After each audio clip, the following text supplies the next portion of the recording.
Welcome back. Today we are doing Vermyx. This is the new boss in the Sanctum of Rebirth. She's really quite easy to learn the mechanics of, and the loot is pretty awesome. Let's get into the items I bring and the gear basics, then the loot and GP per hour, and some strategies. For the items we're bringing today, we're going to bring a prayer potion, overload, some food, rocktails, gem bag we don't need, spring cleaner we don't really need, Cedar side not really needed, fallen bombs not needed, enhanced Excalibur is good, and the expensive spices are also good.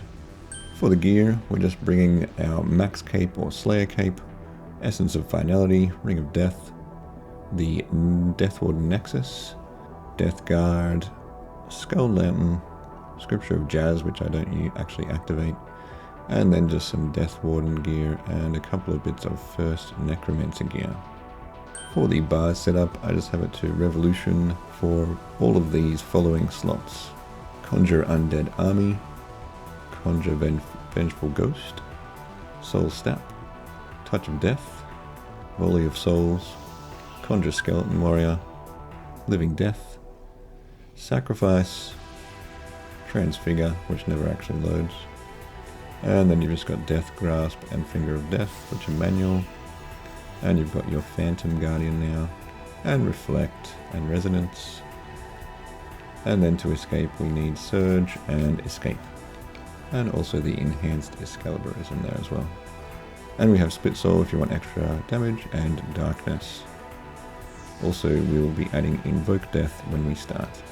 Sometimes I take too much damage using Soul Split and it wrecks me a bit, so I switch back to Range Protection. Sanctum location. There is a quick quest to unlock the Sanctum, which will be linked in the description. It's still in the main Wars retreat as the boss portal here, so it's currently quite easy to get to. If you're doing this task a bit later, you can probably just unlock a portal for it. The fight. I think I watched about one guide on this, and on normal mode it's quite easy once you practice a couple of times. You can stay and do the other bosses here if you like, but I'm just going to be doing just Vermyx and then resetting and back to Wars and then doing this boss again. I usually get around 3 minutes and 30 seconds per kill at the moment using my necro setup and red bars. Fight basics. So you just start off DPS down to 300k health, use Soul Split or protect from range. When there is a message saying there is a moonstone shard appearing or something similar, just move over one tile. Basically if you see anything appearing on the floor, just move away from it.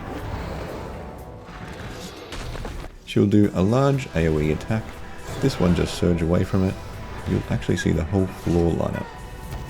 Turn off auto attack at the start of this one. I usually have this turned off for the whole fight, so you don't get pulled back into the boss again after you surge away. Once she hits 300k, just go to the west side and click on the highlighted areas. Watch for your pet as it does cause you to misclick a bit sometimes.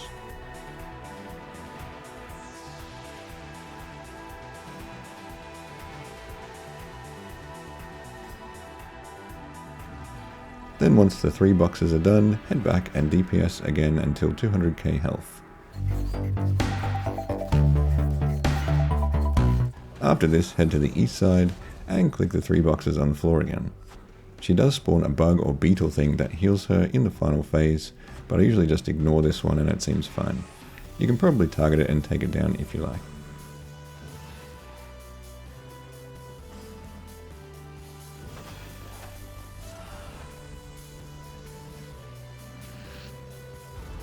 Then back to DPS from 200k until you're done.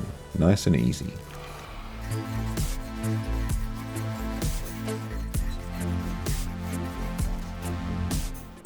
The drops in here are quite nice actually. I'm getting an average of 300k per chest, and then you get the occasional 1.3 mil chest value.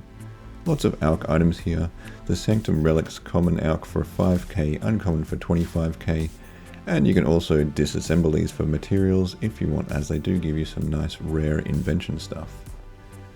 So if you need the cash, put them in your alchemizers, or if you want the parts, chuck them in your disassembler machines. Other nice drops I'm getting quite often are the manuscript pages, which are a cool 465k each. These are quite common at 1 out of 10 chance of dropping. Rare drops are the scripture of Amascot at 15 mil, and the Divine Rage Prayer Codex at 7.3 mil. is also a rare relic which alks for 1 mil. Very nice way to restock your cannonball supply as well, as it's a common drop which is kind of weird, but free cannonballs can't be bad. It's just a good drop table on this one, I like it. Money making from Vermyx. So from the items I mentioned before, there's a ton of stuff here. Alkables, onyx bolt tips, moonstones can also drop, which are still really rare and going for about 400k each. Salvages, battle staves are good for alking, soul runes and essence, it's all good in here. So I was getting around 300k per chest, lower end I get 250k, and then sometimes you get the odd 1.3 million chest. As the fight times and reset time is around 3 to 4 minutes, and you can just loot the chest and close it, and it's all stored in the main chest outside the instance, which is handy. So minimum per hour here with my gear, 15 runs per hour is 4.5 mil, which seems quite low, but that would be if you don't get any good drops, which is unlikely. And if you chuck in a few of the nice items and pages in there, you're probably looking at easily 20 mil per hour here. Plus my fight times are probably slow. If you can smash through this boss quickly, it's just a mad moneymaker. So there we go with another boss and moneymaker video. Vermyx, I like this boss, it's chill, and it still sometimes smacks you around a bit, but it's nice to have a good loot available, even at the lower end skill level. Thanks for watching, like and subscribe, and I'll see you in the next one.